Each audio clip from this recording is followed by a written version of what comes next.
Halo Sobat Maya, kembali lagi ke series maraton saham IPO. Di video kali ini kita akan membahas tentang saham IPO DOS. Nah, saham DOS ini akan masuk ke dalam daftar efek syariah ya Sobat Maya. Oke, jadi DOS ini kegiatan usaha utamanya itu adalah di perdagangan eceran alat fotografi dan perlengkapannya. Lalu selain alat fotografi, DOS ini juga melakukan perdagangan eceran komputer dan perlengkapannya, lalu peralatan video game, peralatan audio dan video, lalu peralatan listrik rumah tangga, dan juga portal web atau platform digital dengan tujuan komersial. Jadi dia tuh one stop shop untuk kebutuhan fotografi dan videografi. Jadi nggak hanya menawarkan produk utama seperti kamera, lensa, dan aksesoris, tapi juga memberikan layanan sewa studio dan konektivitas dengan para profesional di bidang fotografi dan juga videografi. Ini typo nih ya. Lumayan menarik ya untuk usahanya DOS ini. One stop shop untuk kebutuhan fotografi dan videografi. Nah, lalu ini adalah rekam jejak dari perseroan ataupun dari DOS ya. Jadi DOS ini udah dari tahun 2006, pertama kali di Makassar. Terus di 2008 itu dibuka di Ratu Plaza. Lalu di tahun 2013 didirikan PT-nya ya dengan nama PT Global Sukses Digital. Lalu di tahun 2015 buka cabang lagi di Kiai Maja. Lalu seterusnya bisa Sobat Maya lihat di sini. Buka cabang terus nih Sobat Maya. Dan ini adalah kejadian penting di tahun 2015, pembelian ruko Kiai Maja, lalu pembukaan DOS Superstore dengan konsep store, cafe, classroom, dan studio pertama di Indonesia di tahun 2018. Lalu di tahun 2019 pembelian Kavling Komersial Peak ya, senilai 7,2 miliar. Rekam jejaknya ada di sini semua nih Sobat Maya. Jadi bisa dibilang dari tahun ke tahun selalu growing ya. Lalu ini adalah gambaran produk yang dijual oleh DOS. Ada digital kamera, lensa, lighting, dan studio. Lalu ada aksesorisnya, video kamera. Di sini juga ada komputer, smartphone, lalu ada smart home juga. Jadi lengkap ya Sobat Maya ya. Lalu ini adalah partner-partner dari DOS. Ada Sony, Canon, Fujifilm, Godox, Nikon, Samyang, Leica. Jadi udah partnernya itu yang gede-gede lah ya. Oke, lalu ini adalah kegiatan pemasaran dari DOS. Bisa kita lihat kalau di Jakarta itu ada di DOS Superstore, lalu ada DOS Ratu Plaza, DOS Kemang, DOS Grand Indonesia, lalu ada di Bandung, Yogyakarta, Surabaya, Bali, dan juga Makassar. Lalu ini adalah struktur kepemilikan saham dari DOS. Untuk kepemilikan saham terbesar ini dimiliki oleh PT Sukses Investama Indonesia sebesar 85,2%. Lalu yang menarik di sini ada nama Manjit Kishin Punjabi. Dari namanya sendiri kita udah tahu ya bahwa ini adalah warga negara Indonesia ataupun warga negara asing dengan etnisnya itu India ya Sobat Maya. Kenapa saya bisa bilang menarik? Karena kalau misalnya kita lihat track recordnya nih ya Sobat Maya, di mana IPO-nya itu ada etnis India, dan mulai dari Awan, Ram, lalu ada Baby, itu semua track recordnya bagus-bagus semua Sobat Maya. Jadi kemungkinan besar DOS ini pun akan seperti itu. Nah, di IPO-nya DOS ini juga akan ada lock-up period ya Sobat Maya, selama 8 bulan dari semenjak DOS ini listing di bursanya kita. Lalu hal yang menarik lain dari IPO-nya DOS ini adalah direktur utamanya Sobat Maya, yaitu Bapak Tahir Matulatan. Nah, Bapak Tahir ini sekarang berumur 42 tahun. Dan pendidikan terakhirnya adalah SMA di SMA Raja Wali. Kenapa saya bilang menarik? Karena nggak banyak direktur utama dari perusahaan TBK itu pendidikan terakhirnya ada di jenjang SMA. Rata-rata atau mostly untuk direktur utama dari perusahaan TBK itu dia di S1 lah ya Sobat Maya. Tapi untuk Bapak Tahir ini, dia pendidikan terakhirnya di sekolah menengah akhir. Nah, biasanya kalau kejadiannya kayak gini, hanya ada dua kemungkinan Sobat Maya. Yang pertama, ya dia dapat privilege. Yang kedua, memang orangnya ulet banget, mulai dari awal sampai akhirnya bisa sukses seperti sekarang. Dan menurut saya pribadi, Bapak Tahir ini yang nomor dua Sobat Maya. Dia bisa sukses karena keuletannya dan kegigihannya. Dan kalau kita lihat dari akte pendiriannya, ya Bapak Tahir ini juga memang udah ada dari awal ya.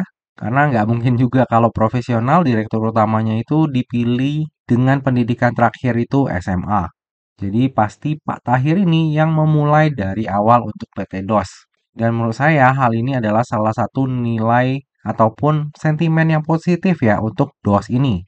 Bukan malahan jadi sentimen yang negatif, tapi malahan jadi sentimen yang positif. Semoga aja di tangannya Pak Tahir ini, DOS ini akan makin berkembang ya di masa mendatang. Oke, selanjutnya kita lihat struktur IPO-nya. Jadi dalam IPO ini sebanyak-banyaknya 450 juta lembar saham atau mewakili sebanyak 26,09% dari modal ditempatkan dan di-store penuh yang akan ditawarkan kepada masyarakat.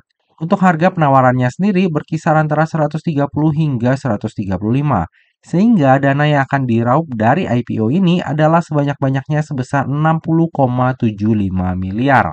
Lalu dana IPO tersebut akan digunakan untuk tujuan-tujuan sebagai berikut.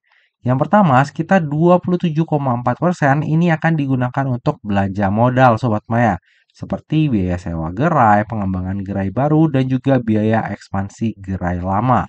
Lalu sisanya sekitar 72,6% akan digunakan untuk modal kerja. Nah, untuk tujuan penggunaan dana IPO-nya ini cukup bagus ya Sobat Maya. Sebagian dana itu dipakai untuk CAPEX dan sisanya untuk OPEX. Lalu yang akan menjadi underwriter di IPO-nya DOS ini adalah Samuel Sekuritas Indonesia atau dengan kode tikernya IF. Nah, IF ini sejauh ini sih dia tuh selalu menjadi joint lead underwriter ya Sobat Maya.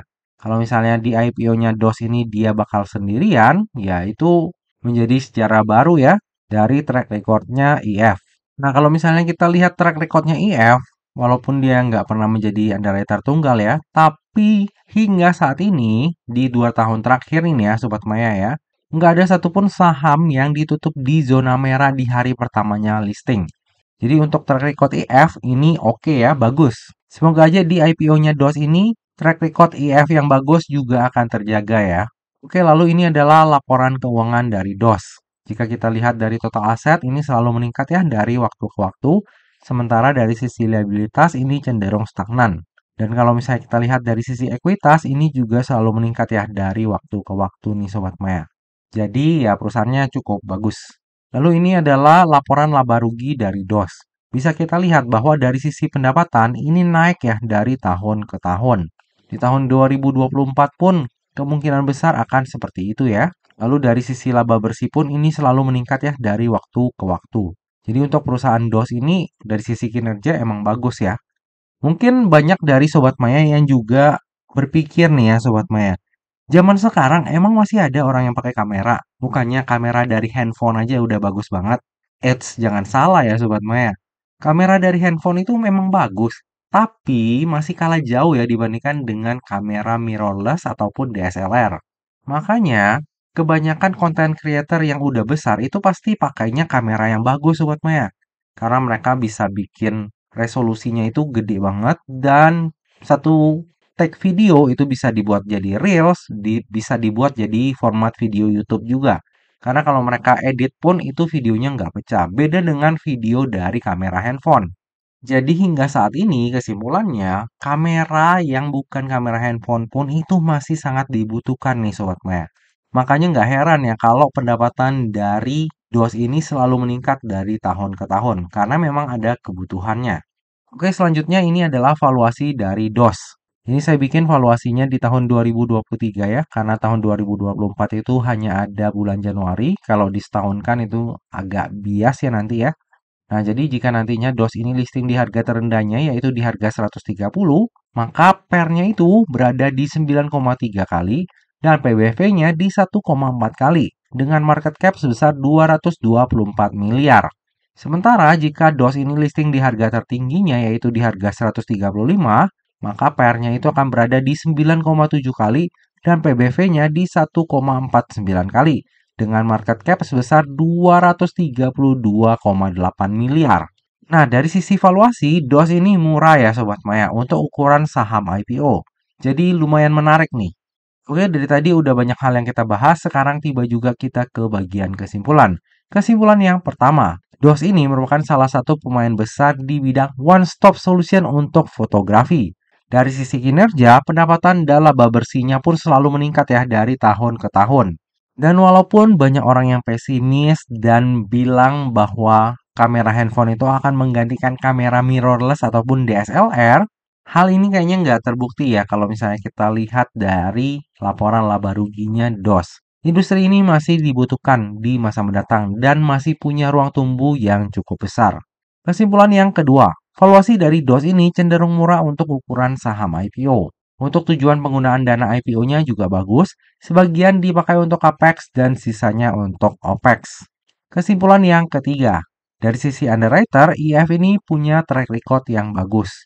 Dalam 2 tahun terakhir, nggak ada saham IPO yang ditutup di zona merah di hari pertamanya listing. Cuma selama ini IF itu selalu mengawal saham IPO itu dia join lead underwriter ya Sobat Maya.